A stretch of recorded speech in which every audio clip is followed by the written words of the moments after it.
Alors, Dr Calignan, directeur de la communication et de la coopération à l'aéroport international Blaise Diagne. Aujourd'hui, c'est avec un sentiment de fierté que nous foulons le tarmac de l'aéroport international donc du Cap Skirring qui vient d'être rénové au bout de 63 jours. En 63 jours, M. Doudouka, directeur général de l'AIBD, à qui le président de la République a confié le programme de réhabilitation des aéroports du Sénégal. Le PRAS a su relever le défi, donc en peu de temps, un défi qui n'était pas du tout évident parce que la saison touristique a été compromise pendant 2 ans. Simplement, la piste de Cap Skirring n'était pas praticable. Aujourd'hui, avec cette infrastructure qui respecte les normes et les standards internationaux, la saison touristique, elle est sauvée. Aujourd'hui, je peux dire que c'est une fête, j'allais dire, de l'aviation civile. Et ça tombe bien parce que nous sommes dans la ferveur de la célébration de la journée mondiale de l'aviation civile qui va être célébrée le 7 décembre. Donc aujourd'hui, comme je l'ai dit, nous sommes venus en forte délégation, les directeurs de l'AIBD, les invités, donc les officiels, l'ensemble, si vous voulez, des acteurs de la plateforme sont venus pour célébrer effectivement cette réalisation. Donc le 5 décembre, je pense que nous allons inaugurer la piste officiellement avec le ministre, l'ensemble des DG de la plateforme. Mais aujourd'hui, nous sommes venus en précurseur.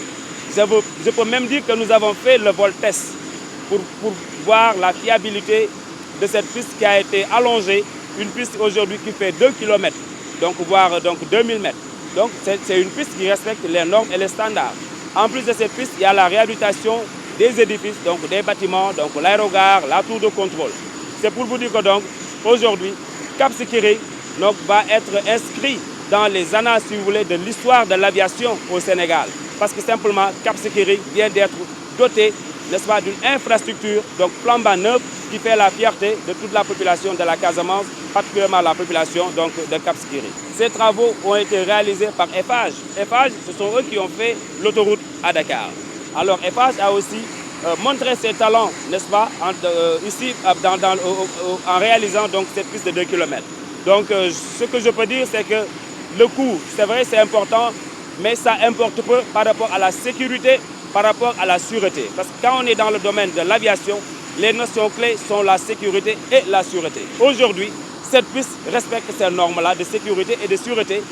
Et les touristes de Transavia qui vont venir le 5 décembre, à partir de 13 h, vont fouler le tarmac en toute sécurité. Et c'est ça vraiment l'objectif recherché en réhabilitant effectivement cette piste. Bon, l'impact, ça sera un impact économique sans commune mesure. Parce que comme vous le savez, l'aéroport est un moyen passif au désenclavement, si vous voulez, des localités. En quittant Dakar pour venir Cap Skirring, on a fait une demi-heure, figurez-vous. Cela veut dire que au plan des relations, si vous voulez, économiques, commerciales, marchandes, il y a la rapidité, il y a la flexibilité, il y a les échanges dans ce monde de globalisation. Vous voyez un peu, où la rapidité et la compétitivité sont les maîtres mots. Avoir une infrastructure ou un aéroport de cette dimension ne peut être que tout bénéfique pour l'économie nationale. Donc les retombées par rapport aux touristes de manière générale, aux hôteliers qui sont là parce que la saison va démarrer, même aux vendeurs qui est à côté juste, verra son business, n'est-ce pas, devenir fleurissant, ça je peux le dire. Pour vous dire simplement que c'est une bonne opportunité d'affaires qui est réalisée. L'aéroport est une source d'opportunités d'affaires. On peut le dire comme ça. Imam Sow, El Hadj Mohamedou Sow, conseiller spécial du DG, chargé, chef de service des affaires sociales et religieuses des aéroports du Sénégal. Donc, tey ñëw nañ fi Cap Skirring, alhamdoulillah la ñuy njëkk wax wàcc fi ak avion Boeing bu mag, équipe technique AIBD yëpp ñëw ak ñëpp ñu ne tey ci aéronautique sénégalaise, syndicats yi ñëpp jiitu si tey ministre ak gouvernement bi pour waajal inauguration bi nga xam ne gannaaw suba lañ koy def ci njiitalu ministre bi ak ndigalu président de la République. Aéroport bi nag ñëw nañ fi wàcc tey ak fierté bu rëy a rëy ndax aéroport bi bokkoon na daanaka dunduloon boo fi daan biñ fiy ñëw di def visite des lieux ci ay ñax ngay romb pour dugg ci piste bi waaye bâtiment yi loo ci xool mu ngi senn buy taw muy senn boo duggee ci biir amul benn jumtuwaay wala xarala boo xam ne méngoo nag aéroport. Tey ci ndigalu président de la république aéroport bi jël nañ ko def ko ci temps bu short boo xam ne 2 mois 60 jours ñu rénover entièrement aéroport bi defaraat piste bi nga xam ne avion yu ndaw rek fi mënoon a wàcc tey piste aéroport Cap Skirring mook piste aéroport Dakar ak piste aéroport européen yi ñoo bokk yem ci guddaay norme bi mooy 2000 mètres long te tey aéroport Cap Skirring ñëpp seede nañu Boeing bu mag bi fi wàcc tey indi mbooloo mu mag bu fi wàcce aussi donc loolu day wane ni importance bi nga xam ne nguur gi wala président de la république mu ngi ko jox tourisme bi fii ci Casamance waaye ak nu mu ko defee priorité moom it ak jox ko privilège bu rëy ba décrété ne na doon 2e aéroport international du Sénégal kon ci biir loolu ak turi askan bi yëpp nekkut lu muy traduire mooy mbégte bu rëy ndax saison touristique fii presque at yu passé yëpp doxutoon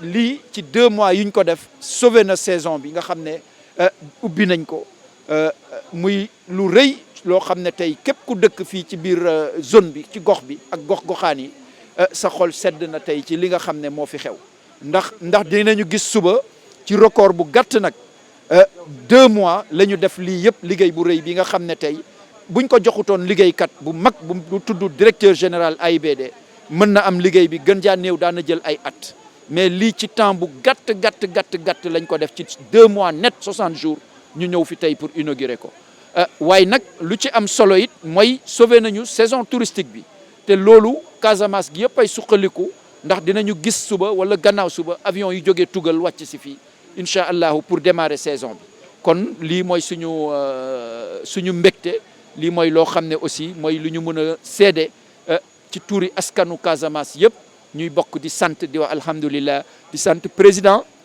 waaye di sant aussi directeur général AIBD.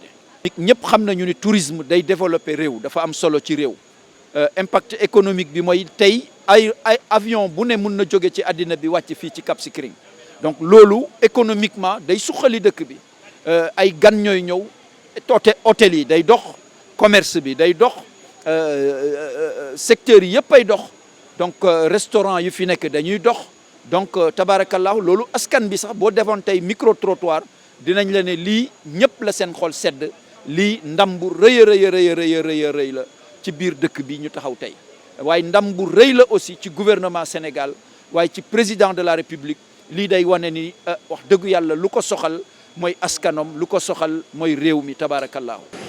Bon Queen, bonjour. Bonjour. ñoo ngi lay nuyu tey naka nga gisee premier vol bi njëkk a atterrir ci aéroport Cap Skirring ak naka nga gisee aéroport bu bees bi. macha allah c'est extraordinaire aéroport bu bees bi rafet na yanj na donc man xaaruma woon lii sax man je pensais que ni aéroport comme on a l'habitude de voir mais franchement je dis chapeau te gars yi def nañu liggéey bu mucc ay liggéey bu rafet aéroport bi yaatu na set na c'est joli.